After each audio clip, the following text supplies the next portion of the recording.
अच्छा सुनो, कोई यात्री यात्रा करने के लिए चला हो और उसे पता ही ना हो कि कहाँ जाना है। ऐसे ही संसार में भी जीव की भी यह यात्रा मान ली जाए तो उसे कहाँ जाना है और कैसे वहाँ पहुँचे जहाँ उसे जाना है। तो उसे कहाँ जाना है, इस प्रश्न का उत्तर पिछली वीडियो में हमने देखा था कि सारे जीव जहाँ जाना चाहते हैं या जिसे पाना चाहते हैं वह सच्चिदानंद है।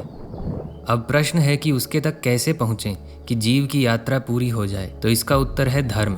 धर्म वह मार्ग है जहाँ चलने पर अर्थ और काम की प्राप्ति भी है और मोक्ष या सच्चिदानंद तो मिलता ही है। ये तो हमने इससे अगली वीडियो में बात करनी ही है कि धर्म क्या है इत्यादि, परंतु उससे पहले कर्म और जन्म के सिद्धांत को जानना अनिवार्य है। हम जो कुछ भी करते हैं वह कर्म है, छोटी से छोटी चीज भी। हाँ, ये भी। जैसे हर कार्य या इफेक्ट का एक कारण या कॉज होता है, उसी प्रकार कर्म का कारण भी कामना होती है। होती तो वह सच्चिदानंद की ही कामना है, पर माया के कारण कई अलग अलग रूपों में दिखने लगती है। यह बात हम पहले ही जानते हैं। अब कर्म का फल भी अवश्य होता है। तो हमारे पास तीन चीजें हैं, कर्म, फल, उस कर्म को करने वाला कर्ता और उसे भोगने वाला भोक्ता जीव। फल के अनुसार कर्म के चार भेद किए जा सकते हैं। पुण्य, जिनसे परिणाम में सुख या अनुकूलता मिले। पाप, जिससे परिणाम में दुख या प्रतिकूलता मिले।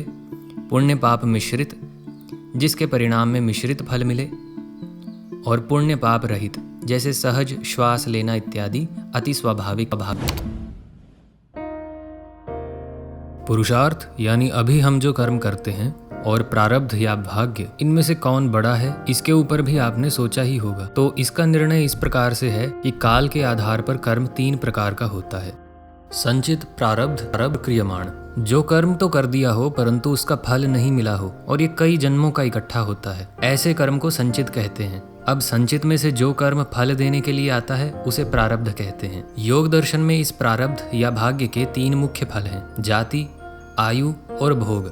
जाति का अर्थ होता है जन्म। जीव किस योनि में जन्म लेगा, मनुष्य बना तो कैसे घर में जन्म लेगा, जन्म से अमीर होगा या गरीब होगा, अंधा होगा इत्यादि, ये सब पहले से ही किए हुए अपने ही कर्म से निर्धारित होता है। आयु, श्वास प्रश्वास की एक निश्चित अवधि, यह भी कर्म से ही निर्धारित होती है, इसे आयु कहते हैं। भोग अर्थात जीव क्या अच्छा बुरा भोगेगा, यह भी पूर्व के कर्म पर निर्धारित होता है। जो कर्म हम इस देह से, इस शरीर के द्वारा करते हैं वह क्रियमाण कहलाता है, अर्थात जो आप अभी करते जा रहे हैं। अब यदि प्रारब्ध का बल अधिक हो तो बहुत पुरुषार्थ करने पे भी कम फल मिलता है और मंद प्रारब्ध को थोड़ा सा पुरुषार्थ भी दबा देता है, और यदि प्रारब्ध बहुत ही तीव्र हो तो समाधि भी तुड़वा देता है। इसलिए पुरुषार्थ और प्रारब्ध दोनों जल की तरंगों के समान हैं। बड़ी तरंग छोटी तरंग को दबा देती है और परिणाम में दोनों का जो योग बनता है वही मिलता है। अतः उचित पुरुषार्थ नहीं छोड़ना चाहिए।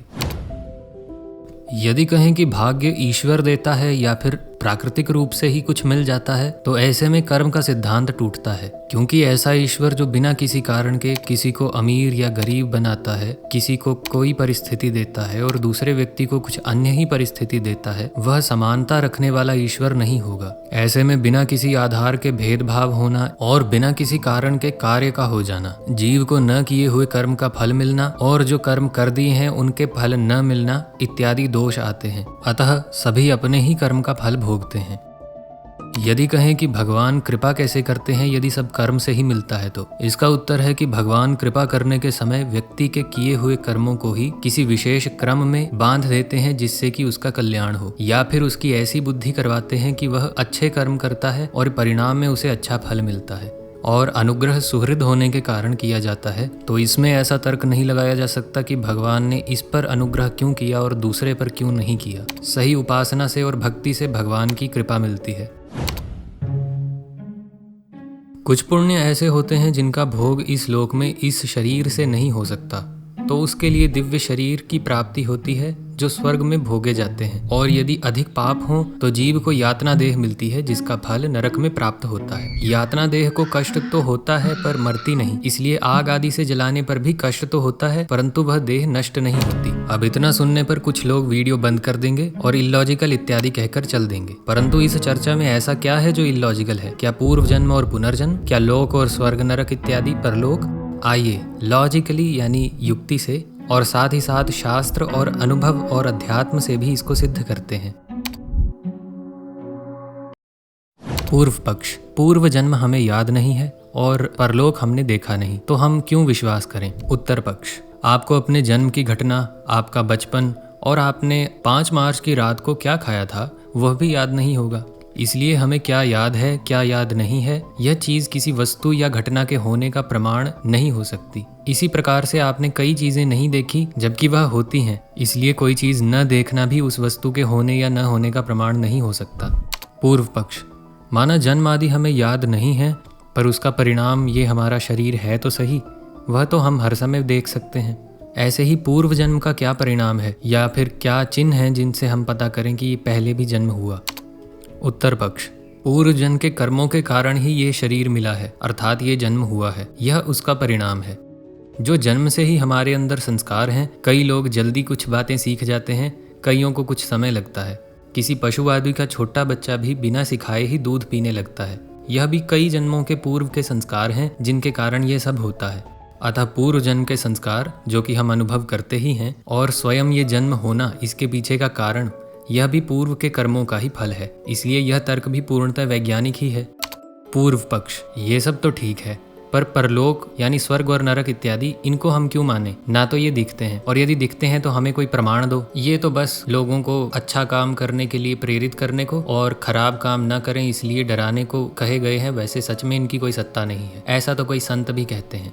उत्तर पक्ष, जैसे कहीं भी जाने के लिए कोई विधि लगती है, उसी प्रकार से या तो आप अधिक पुण्य कर दो तो मरने के बाद आप स्वर्ग में जा सकते हो, या फिर अधिक पाप कर दो तो मरने के बाद आप नरक में जाओ और स्वयं देख लो। या फिर अन्य विधि यह है कि अपने में उतनी दिव्यता लेके आए और योग के बल से और मंत्र या विद्या के बल से व्यक्ति उन लोकों का दर्शन कर ले। और जहाँ तक बात रही कि संत भी ऐसा कहते हैं कि जिन कर्मों को करने से स्वर्ग बताया गया है वह आपको करने चाहिए, और जिनको करने से नरक कहा गया है उनको नहीं करना चाहिए, केवल इतना ही अर्थ है, तो वहां पर उनका तात्पर्य समझना चाहिए। जब अध्यात्म की उन्नति के विषय में चर्चा चलती है तो वहां पर प्रयोजन यह है कि आप स्वर्ग के विषय में भी न सोचें। स्वर्ग के भोगों में राग और नरक की यातनाओं के प्रति जो भय है, उन दोनों से ही परे जाने की बात की जाती है। इसलिए आपका वहां पर किसी प्रकार का भी आकर्षण न रहे और समता आ जाए, इसलिए प्रवचन में इस प्रकार से कहा जाता है। इससे यथार्थता नहीं बदलती। शास्त्र में स्वर्ग और नरक का वर्णन किया गया है और उसके लिए कौन से कर्म उत्तरदायी होते हैं यह भी बताया गया है, परंतु वहाँ पर शास्त्र का तात्पर्य यह है कि जिन कर्मों को करने से स्वर्ग मिलता है वह करने चाहिए, और जिन कर्मों को करने से नरक मिलता है वह नहीं करने चाहिए, क्योंकि यही विधि निषेध यदि निष्काम भाव से माना जाएगा तो इससे परम कल्याण होगा।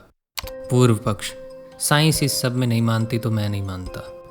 उत्तर पक्ष, धर्म के विषय में साइंस नहीं वेद प्रमाण होता है। पहली बात तो साइंस इस विषय में बात नहीं करता, और वह जितना इस चीज में नहीं मानता उतना ही इसको मानता भी है, अर्थात उभय सम्मत है। उसको अभी पूरी तरह से पता नहीं है कि ये है या नहीं, तब तक आप ये नहीं कह सकते कि साइंस इसको नहीं मानता। इस अनसर्टेनिटी के कारण साइंस को धर्म और अध्यात्म के विषय में प्रमाण नहीं माना जा सकता। साइंस के कुछ प्रमाण लोगों के मनोरंजन के लिए धर्म की बात को सिद्ध करने वाले सिद्ध हो सकते हैं, परंतु धर्म का प्रमाण वेद ही होता है, और साइंस नहीं मानता। यह जो आपने वाक्य कहा है, यह वाक्य साइंस के अपने ही सिद्धांत के विरोध में है, क्योंकि या तो साइंस किसी बात की सिद्धि करता है या फिर उसके विषय में संशय में रहता है। पहले भी पूरी तरह से जिन बातों को खंडन किया गया है उन्हें आज मंडित किया जा रहा है। एक उदाहरण थॉमस मिजले का है, और यदि आप कहते हैं कि साइंस धीरे धीरे सब कुछ जान जाएगा तो उतने समय तक क्या आप असत्य में जीते हुए धर्म का त्याग कर देंगे? और जहां तक बात रही एक्सपेरिमेंट्स की, तो बहुत से जाति स्मर लोगों पे एक्सपेरिमेंट किए गए थे, पर पॉलिटिशियंस और बिजनेसमैन साइंस को इतना ज्यादा इन्फ्लुएंस कर देते हैं कि आपको पता ही नहीं कि ऐसी भी कोई रिसर्चेज हुई हैं। पर पूर्व जन्म के संस्कार होते हैं, इसके विषय में थोड़ा जानने के लिए आप इस पेपर को पढ़ सकते हैं और थोड़ा सा आप अनुमान लगा सकते हैं। अब अनुभव या अध्यात्म के आधार पर देखते हैं। सभी लोग 3 अवस्थाएं अनुभव कर लेते हैं, जागृत, स्वप्न और सुषुप्ति। स्वप्न में जो हमें शरीर मिलता है वह मर जाए तो हम नहीं मरते, उसी प्रकार यह शरीर हम नहीं है, इसलिए अन्य शरीर की प्राप्ति भी माननी होगी। सुषुप्ति के समय तो इस शरीर का क्या, मन का भी कोई भान नहीं होता, फिर भी हम तो रहते हैं, इससे भी यह शरीर ही हम हैं, इस बात का खंडन हो जाता है। साथ ही पूर्व जन्म के संस्कारों के कारण भी हम एक दूसरे से बहुत भिन्न हैं। इस बात को स्थूल, सूक्ष्म और कारण शरीर के विषय में जानकर भी बताया जा सकता है, परंतु इससे विषय का बहुत विस्तार हो जाएगा और आप उसे देखोगे नहीं। तो इस चर्चा से यह सिद्ध होता है कि देह के नाश से जीव का नाश नहीं होता, और यदि शरीर बदल भी जाए तो जीव वही रहता है, बस अपने कर्म के अनुसार नया शरीर मिलता है। उदाहरण के लिए यदि कोई इस जन्म में ब्राह्मण है, वह कर्म के अनुसार अगले जन्म में चांडाल, ब्राह्मण, देवता या पशु भी बन सकता है, या फिर इसी जन्म में मोक्ष को पाकर जन्म मरण से छूट सकता है। अब शास्त्र के आधार पर बात करते हैं। वेद, पुराण, इतिहास, आगम ग्रंथ